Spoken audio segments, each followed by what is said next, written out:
a topic that we have spent a great deal of time talking about internally within our organization. And we have gotten an overwhelming response to this particular topic. So we certainly rest assured that this is not just something that is exclusive to any particular industry, any particular role, any particular size of organization.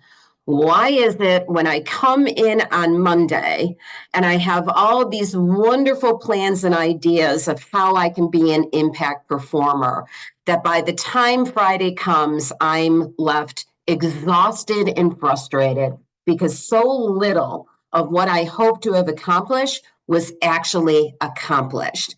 So, that is a topic that we're going to be spending the next hour discussing, and just want to assure you that we have a individual that is closely monitoring our chat room. So we are going to offer you that invitation to absolutely ask for any of the resources that we are going to be providing with you to prescribing with you today.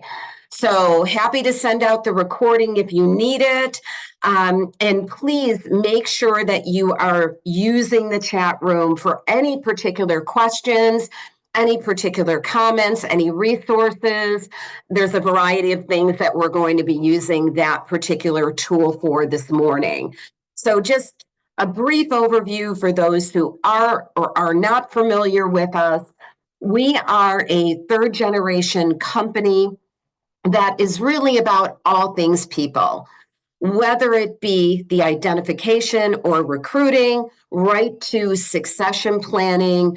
We are an evidence-based organization that has worked with growth companies in a variety of different ways to make sure that their people plans align to their business plans. Often what we find is that is incredibly misaligned. So we take a very evidence-based approach to helping people solve the people problems of today, tomorrow, and certainly into the artificial intelligence realm that we're already being part of and embarking on. So we have just a snapshot of the team. Certainly have many strategic partners that we work with based on their really reward and fulfillment for approaching things from a math and science perspective. And certainly my co-host today can be described in that way. Heidi Reed, who we call all things efficient, is a seasoned professional, strong operational efficiency and process optimization. She has a keen eye for identifying areas of improvement. He has a background that encompasses manufacturing, large and small, construction, industries that very much take deep care and concern for an efficient process, not only when it comes to getting to an outcome of a project or a product, but they recognize and are willing to invest in their people. What we've been saddened to learn and to watch very closely is how the investment in employee development since the pandemic has actually been reduced, whereas what we're seeing that there are people that are holding positions that don't have all the technical knowledge to run an organization in this post-COVID artificial intelligence world. And it's not because they don't want to, it's often because they weren't prepared with the appropriate knowledge base to be able to do it. So we have partnered with Heidi based on her, safe to say, from my opinion, her engineering brain and how she's able to look at an individual, look at a team, look at a company and say, these are things that you are doing that might have served you well in the past, but I promise you what got you here will not get you there. And so that's really going to be our main topic and focus for our time together. And we have Jean, who is looking very closely at our chat room, our behavioral specialist, and certainly she'll be pausing or butting in or interrupting where and how she sees fit. So let me say first and foremost, hi Heidi, did you eat your efficiency Wheaties? Yeah, I did. After a run this morning. What a great morning. Listen, my only adder, thank you for that great introduction, is to say kudos to our participants today. Being here is evidence that you have a growth mindset, and our goal is to give you some tools to help you feel a little lighter day in and day out and give you some actionable insights. So encourage you just to take a breather right now, get focused on the here and now, and don't feel overwhelmed. Relax.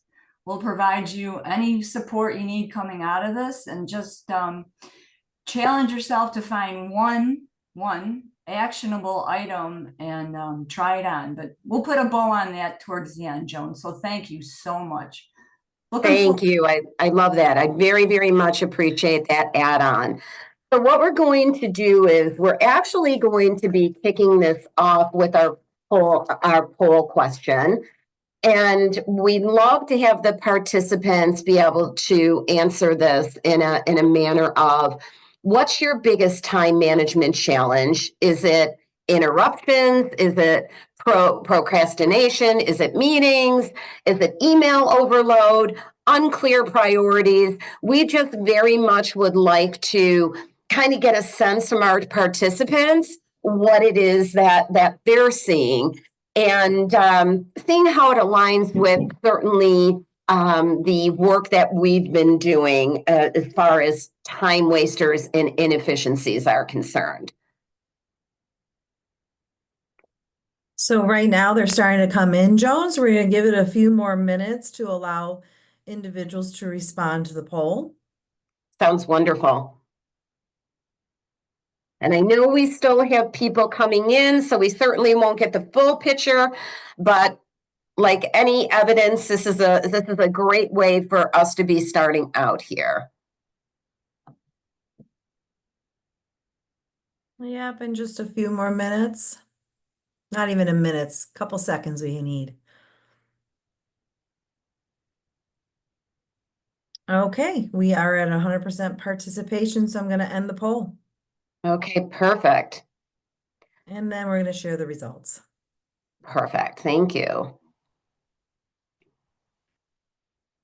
So it's definitely looking like from our sample here that those interruptions and those meetings are definitely where we're seeing the biggest amount of time that are not allowing the individuals, at least our snapshot of individuals, because we still have people coming into our time together, their ability to be the most efficient version of themselves. So that's kind of like a great baseline for others to compare themselves to, so they have a better sense of foundationally what's happening here. So let's kind of get right into what are we covering today. And as an organization that was founded in the early 80s, we now are very fortunate that we have literally scientists that we work with, primarily in the neuroscience space, that have looked at the brain at work. That is such an amazing statement for me to be able to say, because when you look at this amazing noggin and its overwhelming responsibility to keep you protected, both socially and physically, it is so wonderful that we have these amazing individuals that have taken it upon themselves to leave the university sector, leave the medical sector, and say, we really need to give growth companies more of the human science about what makes people tick so that they are more well-rounded organizations, work with our human design versus against it, and use this knowledge to achieve their business goals. And I know we have people from Canada. I know we have people from the East Coastal area.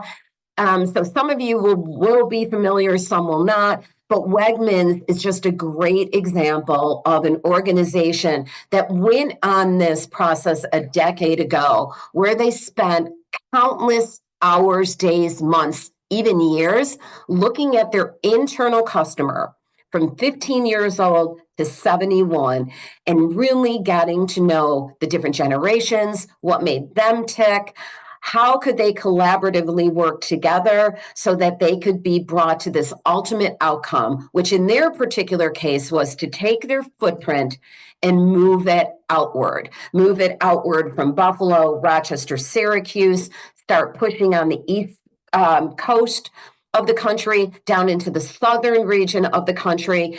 And what they've been able to do is they've been able to do that through these exhaustive studies. So we're going to talk to you about exposing these hidden time traps.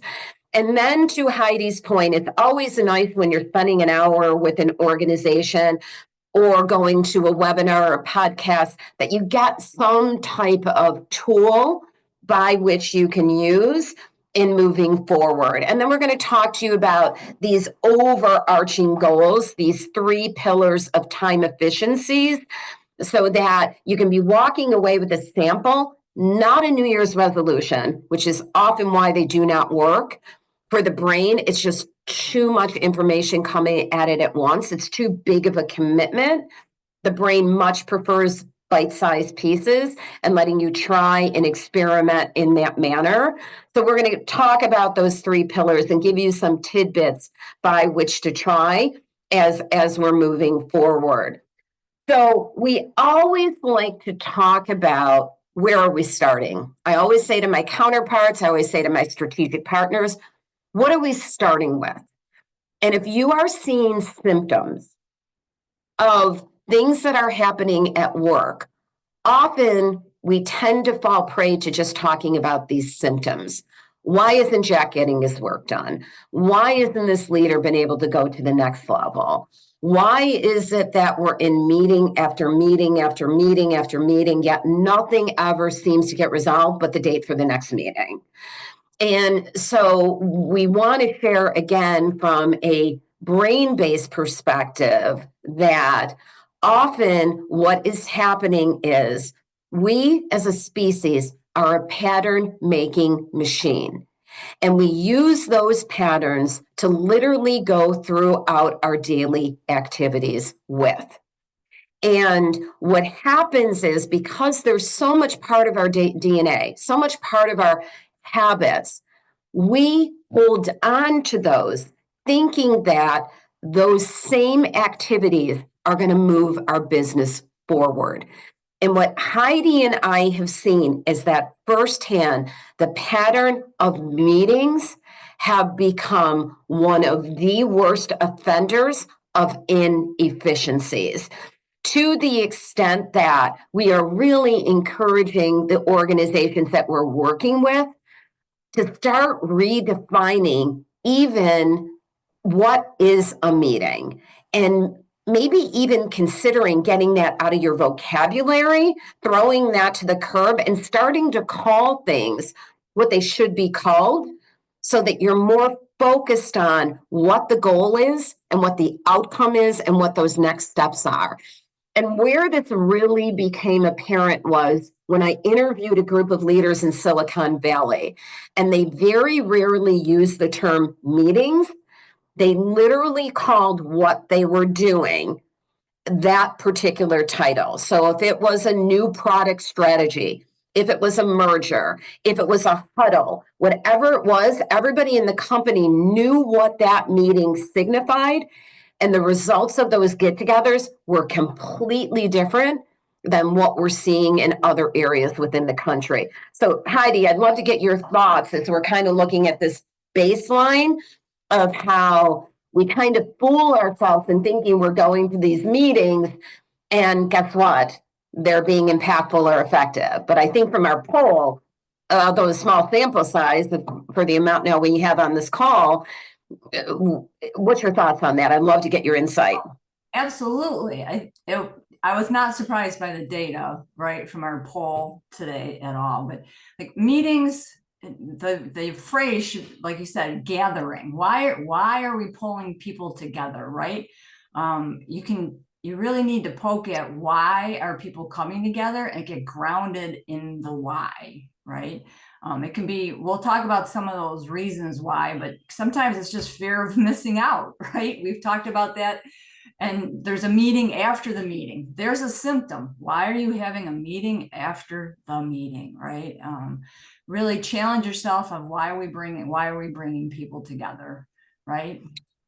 And I think one of the biggest things that you have taught me is when you look at the revenue of the people that are being represented in that meeting. I mean, that's something that you've taught me that now I very much like, I'll have my phone ready and I'll just go into like the average pay of the people that are sitting in that room. And I'm consistently amazed to be able to say, you have this amount of expense, right, represented in this gathering.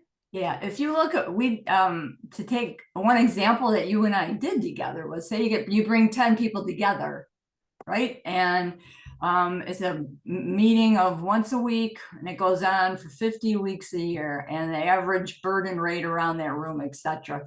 Say it costs you 53, like just direct cost salary is 53K, right? You got to earn, say, 10% profit. You got to earn $5.3 million to like get that back. So that's just when you think in terms of, I'm not saying that meetings are not valuable, but you got to get the value out of that meeting. And, how are we using our people's times, talents, energy in that space? So thank you. Like, yeah, revenue, you should picture, bundling any of your widgets that you're shipping, wrap some of those meetings around it. That's time that's left the building, never to be seen again. Absolutely. Beautiful. Without a doubt. And what very much comes to my mind when we're talking about this piece is that so much of what we fall prey to is our human species. And instead of us being understanding that this is just a natural occurrence of who we are as people, it takes away the self-loathing, it takes away the self-judgment. And what we always hope at the end of a webinar is you have a better self-understanding. Our work is all about self-awareness. Could be based on your personal perspective or just the human perspective. Our brain loves patterns. And what we're seeing is that these meetings have absolutely become one of the most unhealthy patterns. And I love the way you wrapped around the why, because when you look at Simon Sinek's work, or anybody who isn't familiar with him, boy, I'll tell you, you go to a TED Talk and just go to TED and put in Simon Sinek, and he talks about this why. We very much are the organization that comes in and says, I very much appreciate what you're sharing with us as a result of, but there is a why. And the audit that Heidi is talking about, we're going to give you a little bit more of those results as we get a little further in our time together. We also want to highlight for you that I remember when I started in the business that one of the most cherished things that you could be is a multitasker. And I remember those in job descriptions, and I remember those in the old days in the ads or in the newspaper. Oh, this great multitasker. What we now know is we know that multitasking is actually unhealthy. And I was very struck, Heidi, about the people in our poll that said interruptions, because what we know is that switch tasking takes neurological energy.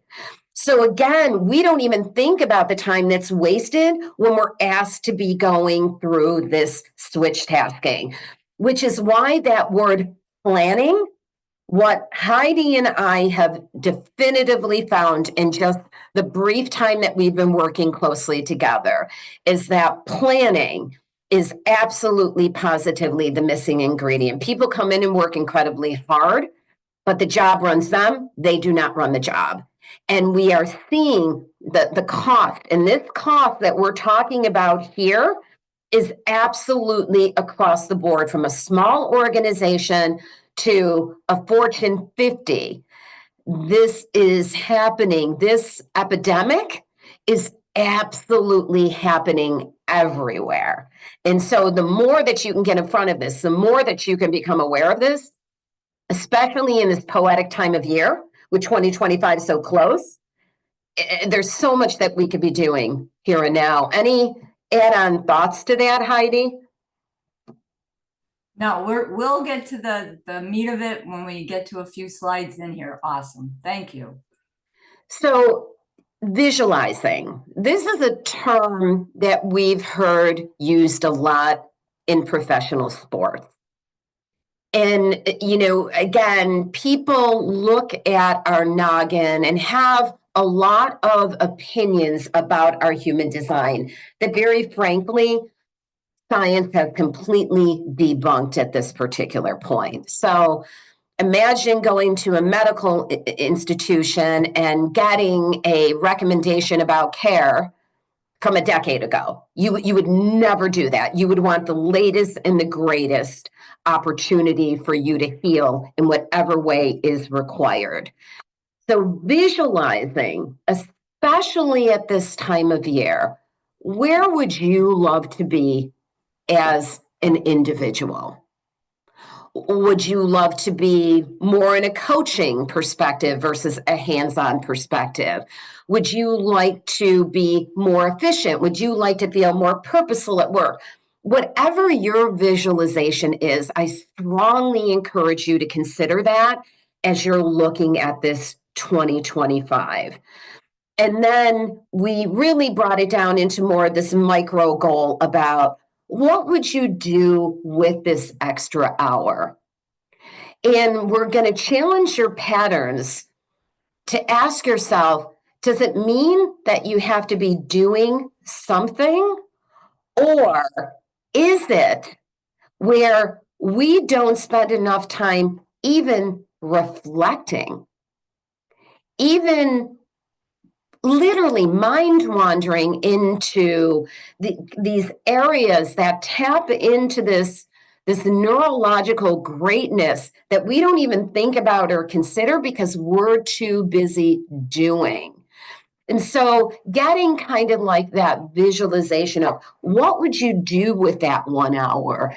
And after conquering that 1 hour, what Heidi have seen and I have seen in the work we do, that 1 hour then becomes a day, because that habit gets repeated, which becomes 2 days, which becomes 3 days, and it just expands. And it's just amazing how you can see the difference in terms of the fulfillment in individuals, right? From the rank and file to senior level people, everybody is suffering from this particular affliction. So I'm going to take a pause there, Jean. I didn't know if there was anything in the chat room that you had wanted to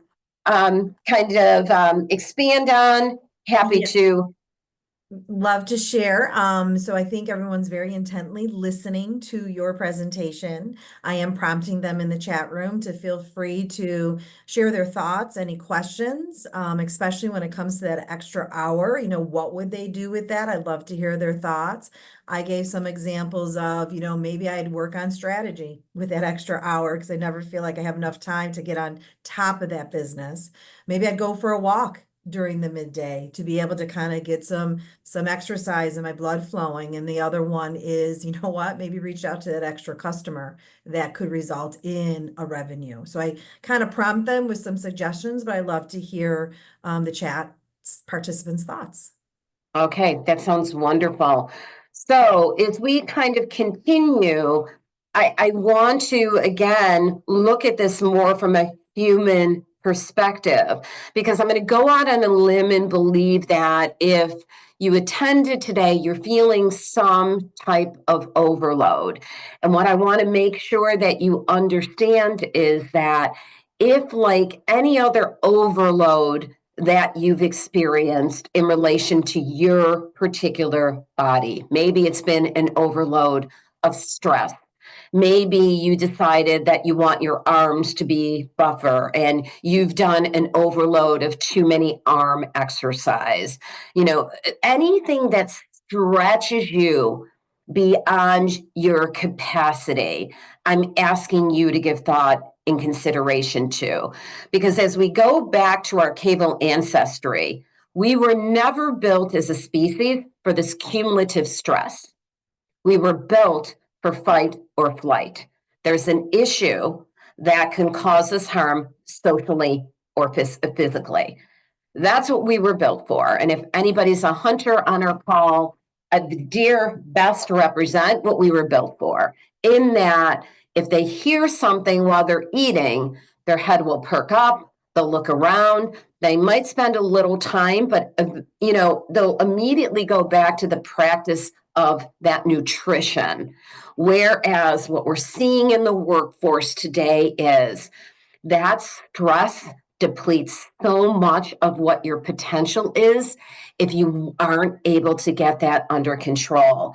And what Heidi and I have seen is we have absolutely seen the difference between individuals that are highly stressed and what that has meant to the decisions that they're making, what they're doing when they're getting home. We're finding people are so stressed out that they're coming home, they're eating dinner, they're going to bed, just trying to get that regroup of energy so they can get up the next morning to fight the fight.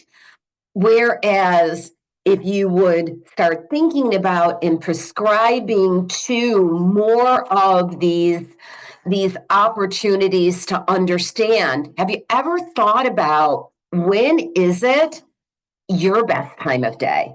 Do you find that, your peak is in the morning and you are going to get off your schedule the things that you absolutely dread doing?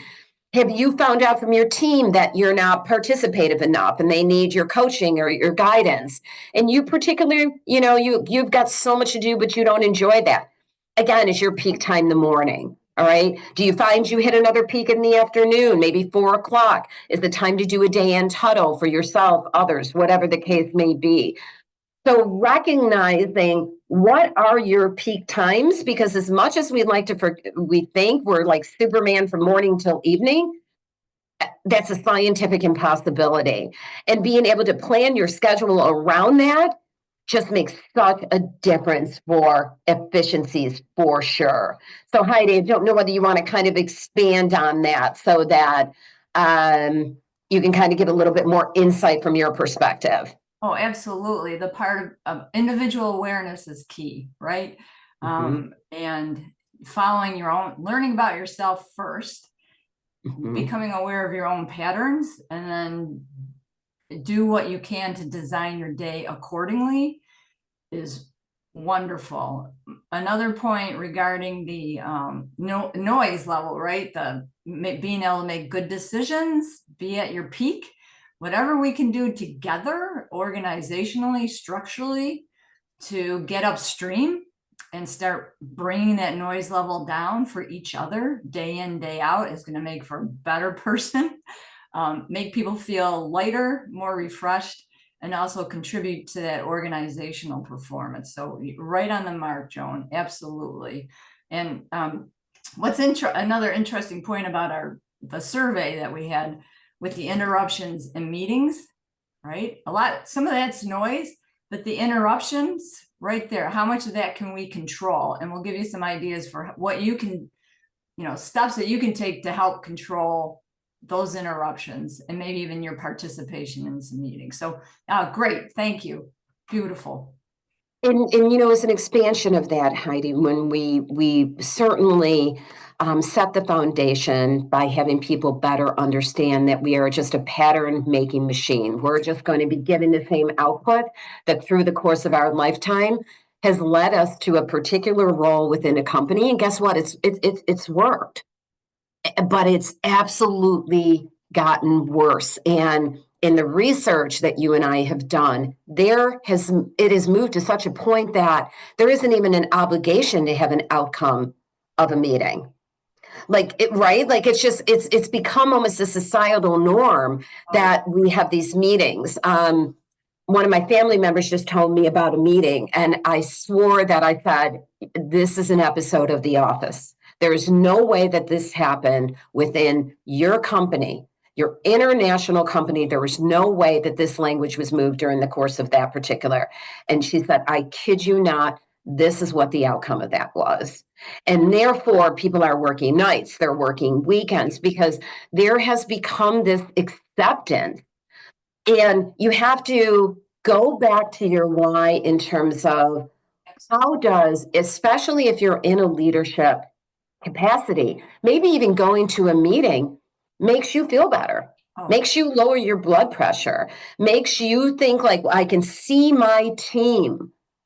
But you have to make sure that you're really analyzing your why and understanding your why and asking again, is it worthwhile fiscally for you to have this representation in the room?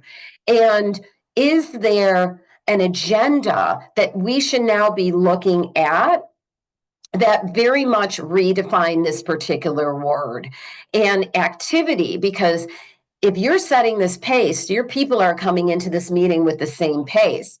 And we are definitely seeing in all the data that we have collected around this, that meetings as a whole, regardless of whatever size company you are probably one of the biggest time wasters. And until you really stop and reflect about them, it's just not on our radar to be able to consider that.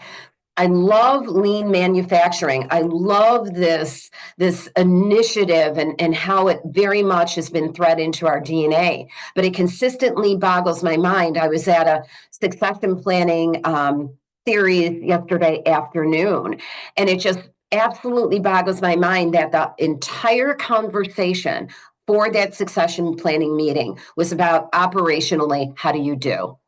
Well, what about your company? What about the people part of it? Because if you don't have an AI company and you have people that have to run your organization, you have to ask, how lean are my people? How focused are my people? And again, even this email and notification overload, are we moving messages in a way that was so pre-pandemic? Is there technology that we should be using to keep everybody on the same page with? And we're seeing this real reticence to use technology for your internal customer. I mean, we literally, for one of our construction company, we are teaching project managers how to attach an email. They don't know how to save a document, but yet they are the people that are doling out the work to the individuals in the field. And when we've talked about Heidi here lost time, what about the time and money you could gain back? Because the papers that this particular group has on their desk, and they're always losing stuff, and it's always somebody else's fault. So that whole busyness, we fall prey to what's happening on a day-to-day basis. But again, it's running us, we're not running it. How do we go back and take control of this? I think that's the $1 million question. How do we take control of this? What are your thoughts as we're really kind of exploring this slide? Yeah, sure. So the meeting pitfalls, I'll just say it's not a revelation for me. As you shared, some of my background are from some companies that relied a lot on collaboration and consensus building. So I admit that I probably turned some of my team into what I call meeting moths. Like, oh, there's a meeting, right? Just like, it was just not, in hindsight, what was I trying? What was my why for bringing people together? And so collaborating does not mean that you have to be in the same space. Or that, right? It's getting input from your stakeholders, and a meeting may not be the place where that needs to happen, right? There's some, what's the word? Maybe like safety or security in bringing everybody together and having a meeting Well, are you deciding? Are you discussing? Are you just gathering information? Really poke at why are we coming together, and can that outcome be managed some other way, right? Efficiency. Look at the why. And I bet, show of hands, how many of you have been in meetings and it's like 10 after start time, and you're like, whose meeting is this? I think it's Amanda's meeting. Oh, well, is she here today? I don't. We talked about the word calendar hygiene, and some folks are turned off by that word, but man, there's a ripple effect for people expecting you and then you aren't there, right? So just putting it out there. So meeting pitfalls, email and notification overload. To me, that's individual versus structure, right? Do you have organizational protocols that tell your folks how we will communicate? We have so many choices now. Hey, my phone, I'm not being rude, I have my phone here in case there's something coming up that Joan or Jean need to let me know. That's the only reason my phone is here today. But we made that ahead of time. Hey, if there needs to be a flare sent up, it's going to be on your phone. Core organizations need to have those protocols figured out so it doesn't become copying everybody to cover whatever base you feel you need to cover, right? Really discretion, and think about your downstream effects on other people. And then busyness, a really neat term I've heard is administrivia, right? Just like looking busy, because if you're busy, that means you're important. But you got to ask, are we working? Am I working? Are we together working on the right thing? So am I productive? Yeah. Am I productive? Yeah. Is action. Productive. Yeah. Action. And I've learned this growth moment for myself too, is activity doesn't mean progress, right? We've maybe all seen that cartoon where so they're trying to teams trying to get out of the jungle, and somebody's going this way, and if they only looked on the other side of the woods, they would have gotten out, but they're all just following the same path because nobody's taking a step. Yeah, they're making progress, but no, it's not to the right end. So busyness, action doesn't mean progress. Yeah, Jean, I noticed that Claire has her hand up. I don't know, do we unmute her? Do we ask her to put it in the chat room? How do we, you're the producer, Jean. Yep, so maybe I'm on mute, hold on. No, you're not on mute. You're good, we hear perfect. you. So I do believe I'm asking Claire that she can chat, so let me just make sure that is on.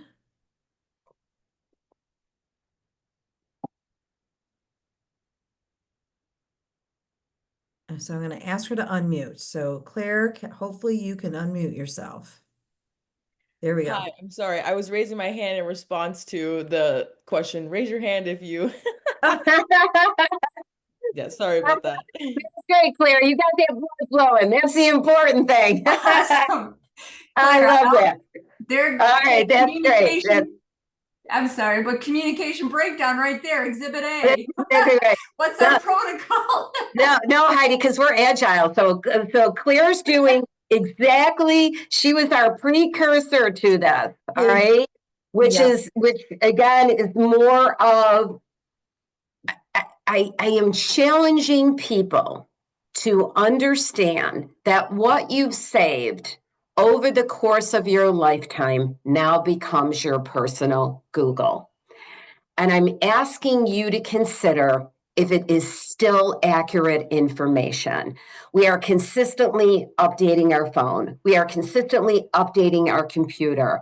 And in our world, because we want to make it more user-friendly, we call the brain the filing cabinet, because even our younger generations can connect with the physicality of that particular piece of furniture. And I think so often when leaders see somebody ferociously working away at their desk, there is an idea in their head that they're killing themselves. When they see them there 60 hours, look at the time and dedication that Jack has to the cause. But then when you really peel that all back, is that in your head? are you, as the leader, as the manager of that particular group, seeing something through this wonderful sense that is acting like a filter? But when you get to the real reality of it, you're finding out that, gosh, Jack's people are saying that they can never reach him. Jack is unattainable. They never get a clear sense of what their job is. Like, there's all these ramifications of Jack. And then when you ask Jack about it, Jack has all of these reasons why. But when you ask Jack about what his planning strategy is, this is now where things go dark. In that, you are such a huge proponent, Heidi, of really this audit, like doing this self audit, right? Really keeping track of where it is you're spending your time, whether it's on a piece of paper, whether it's an Outlook, and then making that determination about, at your level, is this where you should be spending your time? Did you just not let things go, even though now you have 500 engineers underneath you? Because the truth of the matter is, your why is, well, I don't think these young engineers can do what I can do. So you don't do that information dump to them. And so when you get into this time blocking, that term is very much a way to identify what the brain prefers, which is to have a subject matter grouped together. So if you're going to be interviewing, let's just say that's part of your duties and responsibilities, to block that out as a function, so that from a neurological perspective, you're totally prepared for that. And you give that the time and energy that is required for such an important thing now and into your team's future. Right. So it's doing that where you'll see somebody will have an interview Monday at 8, and then they'll have an interview Wednesday at 4. And often you think, oh, wow, that's so cool that they've given such deep thought and consideration to it because it's more efficient or effective. When the truth of the matter was, that wasn't the truth. So that time blocking piece in direct correlation to prioritizing what really is your gig. And remember job descriptions? Do you even have updated job descriptions? Did you throw those away when you hired somebody, and now that job description just becomes a vision of what's going on in their head? Have you outlined their key accountabilities? Have you even started to talk about what your 2025 goals are? What are your major criteria for what's going to be happening in 2025? And what I want to emphasize to you is, when you do not give the brain clarity, it needs clarity. That's why the pandemic, you saw massive amounts of anxiety and mental strife, because the brain didn't have in its filing cabinet what a home work spot looked like. And it rocked people to their core because they didn't go through any type of drills that prepared them for a pandemic. That really tested us at our most primal level. But we're a different society because of it. But so often the structure or strategy behind it, again, has not kept up. And so we have all this uncertainty, which very then leads us to be in a place where we just don't feel comfortable. We just don't feel safe. So we like mums the word, or we act out. We're yelling at people, we're disengaged, we're showing all these symptoms, but we're not self-aware enough to say, why? Why is this happening? Why am I feeling this way? Why am I overwhelmed? Again, had we had any type of time blocking or any type of planning, any type of opportunity for threat, of understanding where that's coming from, this could be like a whole different outcome. And I want to bring up the Pomodoro technique, because often as owners, often as leaders, we think, hey, there will be no mind wandering. You put your head down, you stay focused, no cat videos for you, work through your lunch, like all of those things. But what we don't understand is if we took those small breaks, we would absolutely be more effective as a species. The brain, again, is not that ever ready bunny. I know the most prestigious people think it is. We're not designed that way. So this is, again, we're giving suggestions here, Heidi, to really challenge that pattern. Yeah. And one of my growth opportunities is to curb my curiosity, not to curb my enthusiasm, but to curb my curiosity. And I use intentional time blocking. That's really, it's grounded in the fact that like interruptions can take so much time to start and stop from, Joan. What is it, like 20 minutes, I think, is the time to switch and really get back in the zone of where you were. And Pomodoro, the technique is based on giving yourself chunks, call it in sacred time, untouchable time, whatever. Like you go in, you're putting yourself into a chunk of time to focus, right? Give yourself time to settle in, work on 20, 15 minutes, take a short break, give your mind a bubble bath. Jean, your point about somebody said going for a walk. Jean That's did, really yeah. a bubble bath for your brain.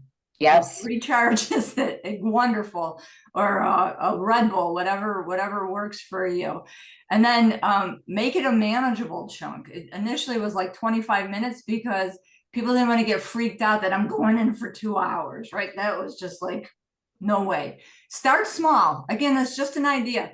And to your point about alignment, how you spend your time should be, those chunks should be aligned on what Covey calls your rocks, your big projects, your big, big things that are going to get you large gains, either personally or organizationally. And a leader should be, ready for when you say, my Wednesdays, noon to 1, that's when I'm working on ABC. Yeah, absolutely. So the goal, minimize those interruptions and give yourself time to focus. And I would just like to interrupt because I in the chat, Maureen had shared, she plans her day out in advance. Typically, the last thing I do at the end of the workday to map out the next day allows me to be the best position to hit the ground running the next day. I love that. I just thought it was important because I think this ties into, she's actually blocking out a time at the end of her day that allows her to kind of plan for her next challenges that she may face. And I thought it was important to speak it out loud, even though people can see it in the chat room, to kind of bring it to everyone's attention. Yeah, that is awesome. Maureen, kudos for knowing that works for you, and it puts a bow on your day. And you get to leave, I would believe that you're getting to leave a little bit lighter because you've looked ahead, right? You aren't, awesome. I made a note here that is just beautiful. Great self-awareness too. Excellent. And when you're looking at that pillar 2, that task prioritization framework, when you look at your gig, what is it about your particular job today, and especially in going into 2025, that really is the reason why you've been identified and are working towards being that strongest version of yourself as we're looking at the new year and the planning part of it? And from a brain perspective, when you physically use your hand and you write, when you see a picture, if you're the type of person who loves moving a message through oral communication, that might work great for you. The brain much prefers pictures. And so I just went and skipped through the pillar because I wanted to spend just a time looking at this picture. And it very, very much talks about, one of the examples or one of the tools that we want to share with you, this Eisenhower matrix. But, what is important? What is not important? And, being able to put things in there so that you have a clear sense of, I just left a meeting where we're talking about the importance of revenue, right? That is, I see, like an urgent matter. But what I'm challenging the company to think about is, so when you go back to the person who's leading that, I think what you're going to find is, although that's incredibly important and urgent, I think what you're going to find is that this particular individual is spending very, very little time on that. So there's going to be a direct correlation to, yeah, it's urgent for you as the owner, as the president, or whatever the case may be. But when you look at that prioritization, have they made it a priority? And what they'll say is no, only because they've been way too busy to make it a priority. But no matter how you whitewash this very, very much goes back to that master plan. And I think that if you just start with even a week, and then you're able to have that go to a month, and then it's 2025, if you have a leader who hasn't signified how success is going to be measured, you can push that agenda item and say, hey, what are our particular departmental goals, and what does that all look like, so that I make sure that I'm planning appropriately, I'm supporting appropriately. And then what you're doing is you're managing up, which is great. It's great neurological exercise to your boss. We're at the highest level of managing up in America's history, mid-level managers up.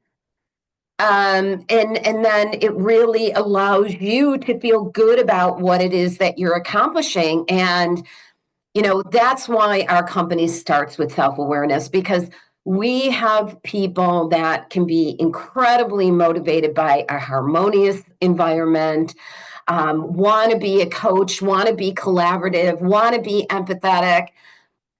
At the end of the day, we have a living and breathing ecosystem, and that's your corporate culture. And it is there to support you.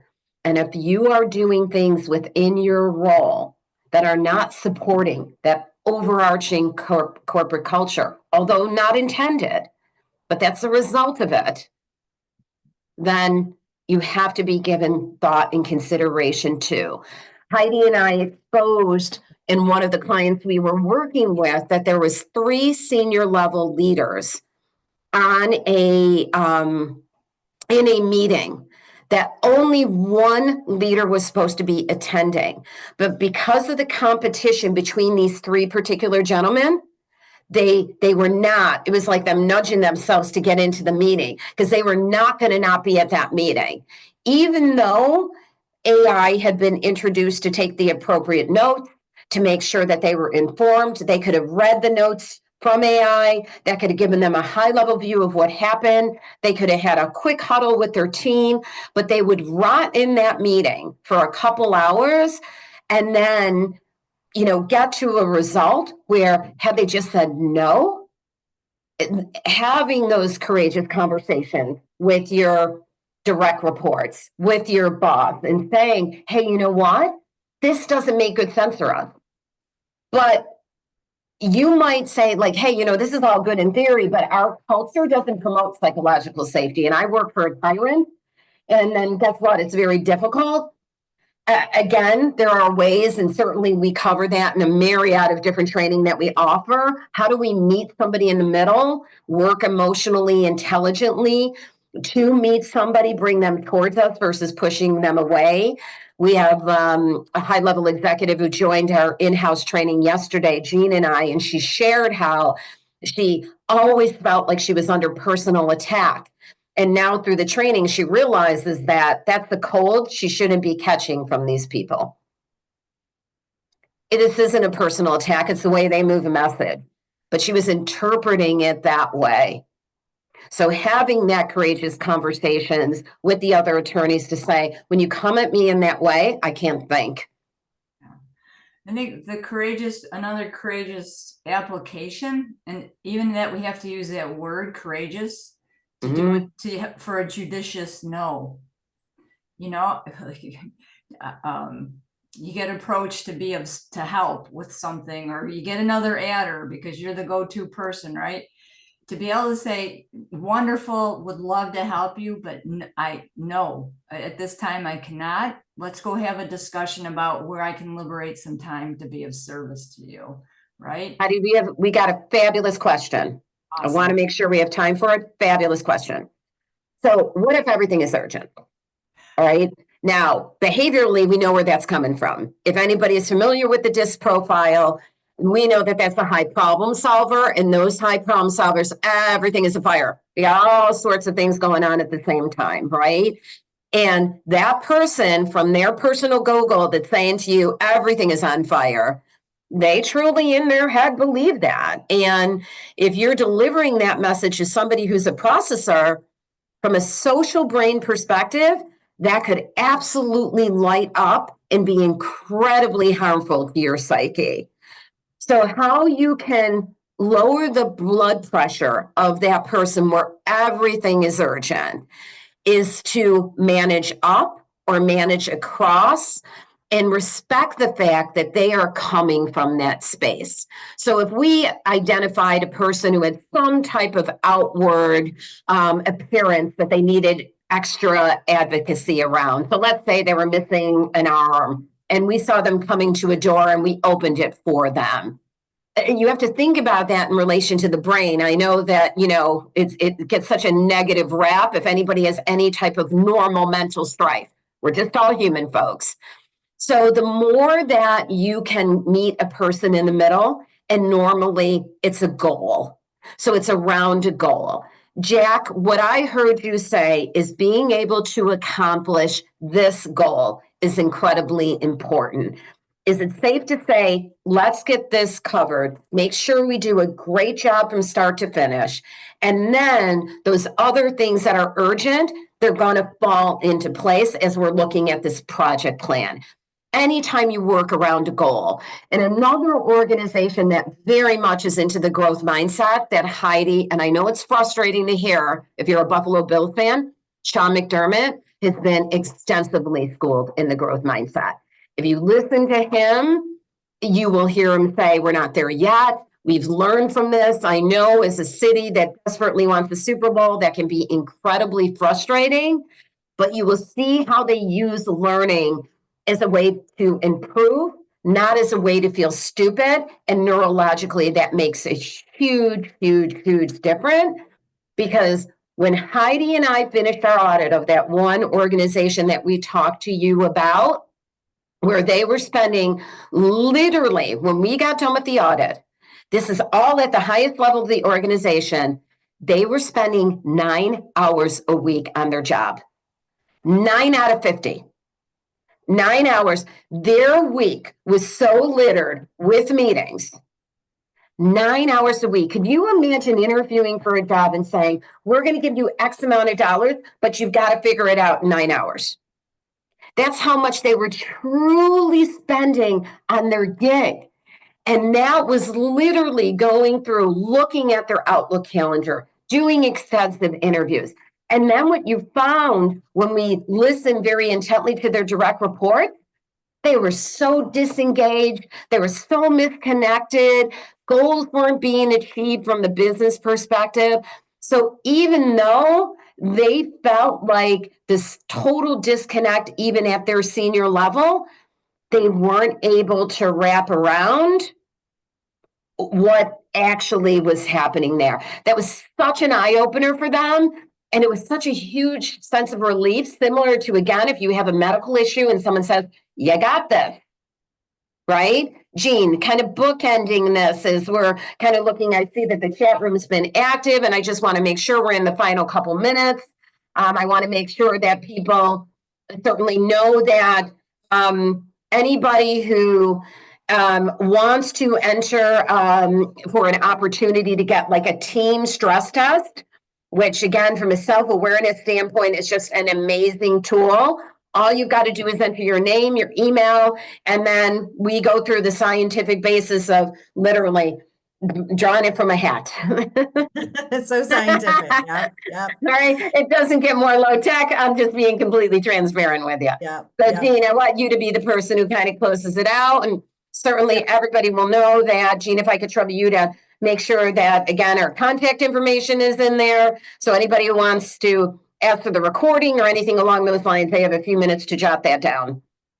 Yeah, I'm jotting that down right now. And as I'm going to share a little bit about the stress assessment, just the benefit of what they can anticipate as they put their name in the chat room to kind of qualify for the stress assessment. It is for a team.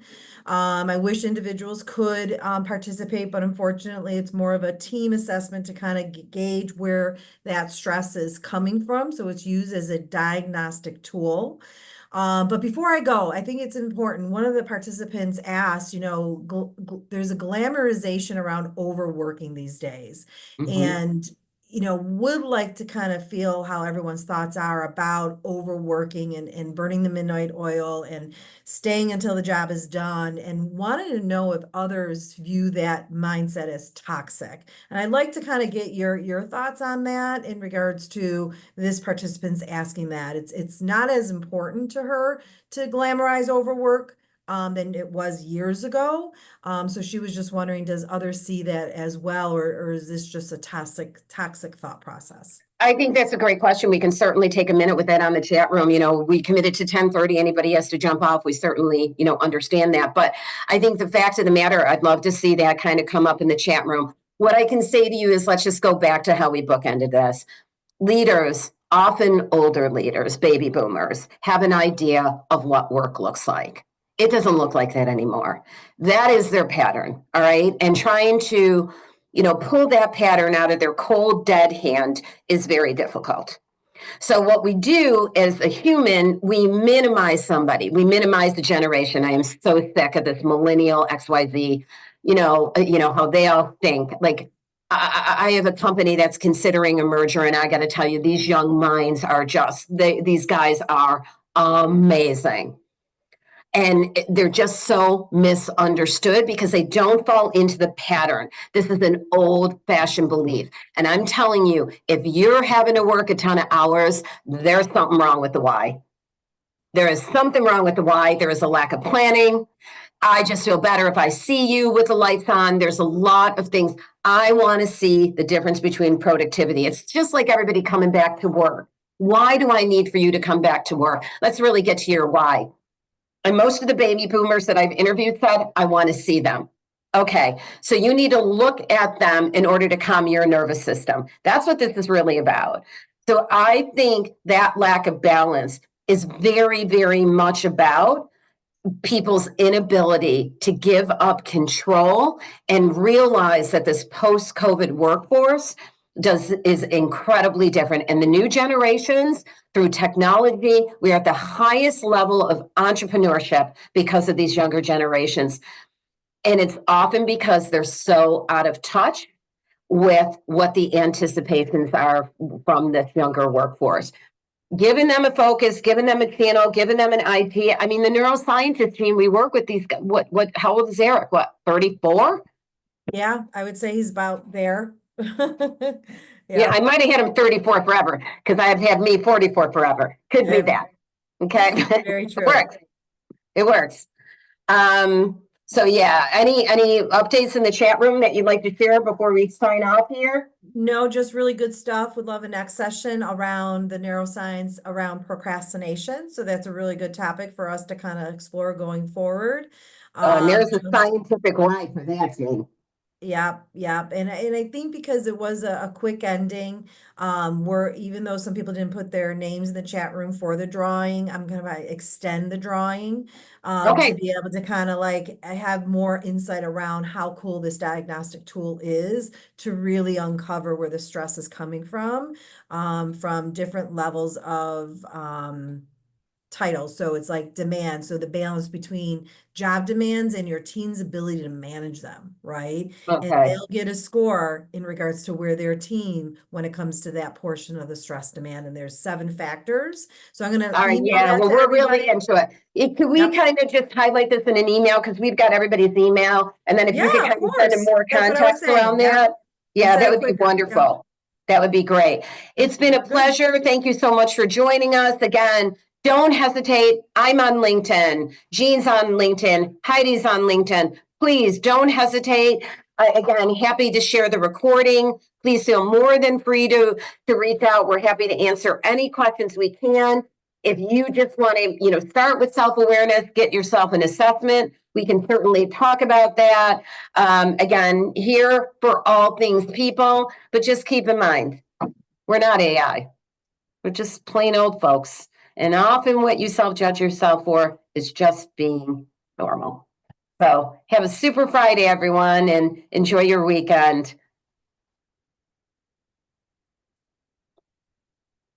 Thank you, Heidi. Gosh, this was great. Thanks, participants. Thanks, team. Awesome. Thanks, guys. Catch up soon. Can you sign us off then, Jean? There's still some people hopping off, so I just want to make sure they hop off. Okay, no problem.